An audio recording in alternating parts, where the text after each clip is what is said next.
Albert Einstein once said, everybody's a genius. But if you judge a fish by its ability to climb a tree, it will live its whole life believing that it is stupid.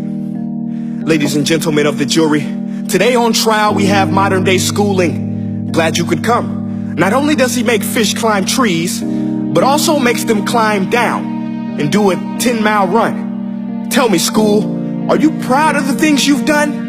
Turning millions of people into robots, do you find that fun? Do you realize how many kids relate to that fish swimming upstream in class, never finding their gifts, thinking they are stupid, believing they are useless? Well, the time has come, no more excuses. I call school to the stand and accuse him of killing creativity, individuality, and being intellectually abusive. He's an ancient institution that has outlived his usage. So, Your Honor, this concludes my opening statement, and if I may present the evidence of my case, I will prove it. Proceed. Exhibit A. Here's a modern day phone. Recognize it? Here's a phone from 150 years ago. Big difference, right? Stay with me. Here's a car from today, and here's a car from 150 years ago.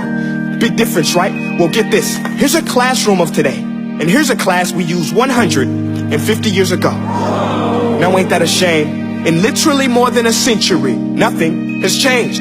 Yet you claim to prepare students for the future? But with evidence like that, I must ask, do you prepare students for the future or the past? I did a background check on you and let the record show that you were made to train people to work in factories, which explains why you put students in straight rows, nice and neat, tell them sit still, raise your hand if you want to speak, give them a short break to eat, and for 8 hours a day, tell them what to think. Oh, and make them compete to get an A letter which determines product quality, hence grade A of meat. I get it. Back then, times were different. We all have a past. I myself am no Gandhi.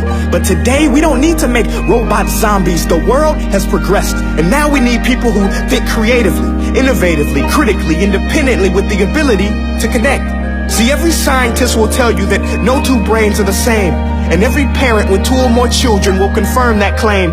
So please explain why you treat students like cookie cutter frames or snapback hats, giving them this one-size-fits-all crap. Watch your language. Sorry, Your Honor, but if a doctor prescribed the exact same medicine to all of his patients, the results will be tragic. So many people will get sick, yet when it comes to school, this is exactly what happens, this educational malpractice, where one teacher stands in front of 20 kids, each one having different strengths, different needs, different gifts, different dreams, and you teach the same thing the same way?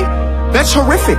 Ladies and gentlemen, the defendant should not be acquitted. This may be one of the worst criminal offenses ever to be committed. And let's mention the way you treat your employees. Objection. Overruled. I want to hear this. It's a shame. I mean, teachers have the most important job on the planet, yet they're underpaid? No wonder so many students are short-changed. Let's be honest. Teachers should earn just as much as doctors, because a doctor can do heart surgery and save the life of a kid. But a great teacher can reach the heart of that kid and allow him to truly live. See, teachers are heroes that often get blamed, but they're not the problem. They work in a system without many options or rights. Curriculums are created by policymakers, most of which have never taught a day in their life. Just obsessed with standardized tests. They think bubbling in a multiple choice question will determine success. That's outlandish. In fact, these tests are too cruel to be used and should be abandoned, but don't take my word for it. Take Frederick J. Kelly, the man who invented standardized testing, who said, and I quote, "These tests are too cruel to be used and should be abandoned." Ladies and gentlemen of the jury, if we continue down this road, the results will be lethal. I don't have much faith in school, but I do have faith in people.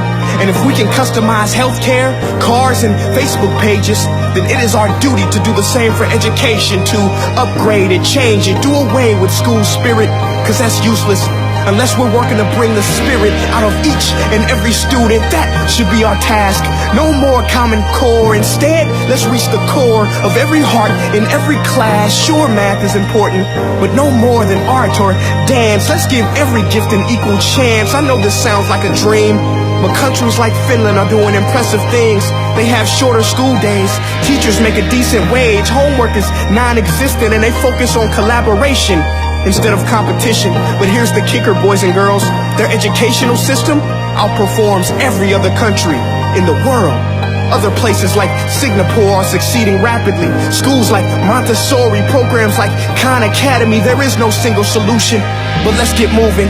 Because while students may be 20% of our population, they are 100% of our future. So let's attend to their dreams, and there's no telling what we can achieve.